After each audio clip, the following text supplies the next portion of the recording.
Good morning. This is Mr. Popper's Penguins, Chapter 8, Penguins Promenade. Mr. Popper soon found that it was not so easy to take a penguin for a stroll. Captain Cook did not care at first for the idea of being put on a leash. However, Mr. Popper was firm. He tied one end of the clothesline to the penguin's fat throat and the other to his own wrist. "Ork!" said Captain Cook indignantly. Still, he was a very reasonable sort of bird, and when he saw that protesting did him no good, he recovered his customary dignity and decided to let Mr. Popper lead him. Mr. Popper put on his best Sunday derby and opened the front door with Captain Cook waddling graciously beside him. "Gaw!" said the penguin, stopping at the edge of the porch to look down at the steps. Mr. Popper gave him plenty of clothesline leash. "Gook!" said Captain Cook, and raised his flippers. He leaned forward bravely and tobogganed down the steps on his stomach. Mr. Popper followed, though not in the same manner. Captain Cook quickly got on his feet again and strutted to the street ahead of Mr. Popper with many quick turns of his head and pleased comments on the new scene. Down Proudfoot Avenue came a neighbor of the Poppers, Mrs. Callahan. "Callahan?" with her arms full of groceries. She stared in amazement when she saw Captain Cook and Mr. Popper, looking like a larger penguin himself in his black tailcoat. "Heavens, have mercy on us!" she exclaimed as the bird began to investigate the striped stockings under her house dress. "It isn't an owl and it isn't a goose." "It isn't," said Mr. Popper, tipping his Sunday derby. "It's an Antarctic penguin, Mrs. Callahan." There's Mrs. Callahan. She doesn't look like our Callie. See her striped socks? Captain Cook was fascinated by those. "Get it away from me," said Mrs. Callahan to Captain Cook. "An anteater, is it?" "Not anteater," explained Mr. Popper.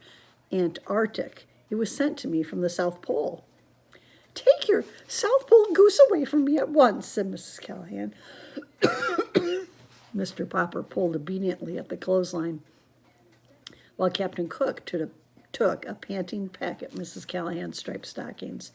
"Heaven preserve us," said Mrs. Callahan. "I must stop in and see Mrs. Popper at once. I would never have believed it. I will be going now."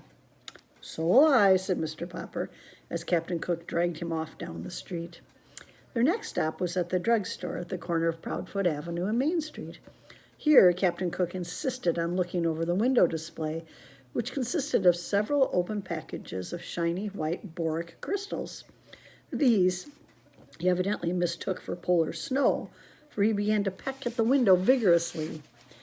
Suddenly, a car wheeled to the nearby curb with a shriek of its brakes, and two young men sprang out, one of them bearing a camera. "This must be it," said the first man to the other. "It's them all right," said the second young man. The cameraman set up his tripod on the sidewalk. By this time, a small crowd had gathered around, and two men in white coats had even come out of the drugstore to watch. Captain Cook, however, was still too much interested in the window exhibits to bother to turn around. "You're Mr. Popper of 432 Proudfoot Avenue, aren't you?" asked the second young man, pulling a notebook out of his pocket.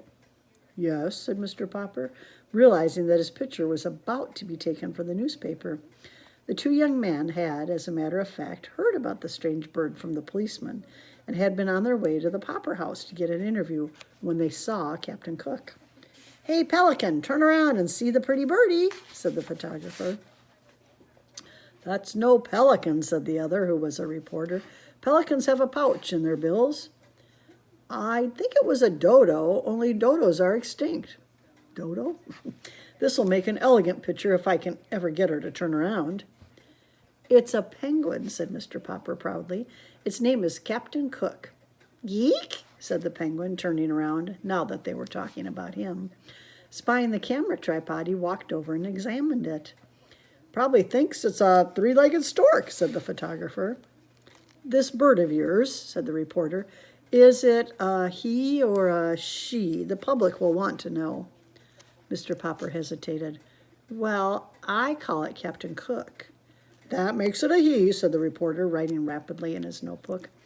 Still curious, Captain Cook started walking around and around the tripod, till the clothesline, the penguin, Mr. Popper, and the tripod were all tangled up. See the old-fashioned camera? It's up on what they call a tripod, because tri means three, like tricycle. And the camera would sit on top of this tripod, and then the photographer would snap a picture. But Captain Cook walked all around it and got everything all tangled up.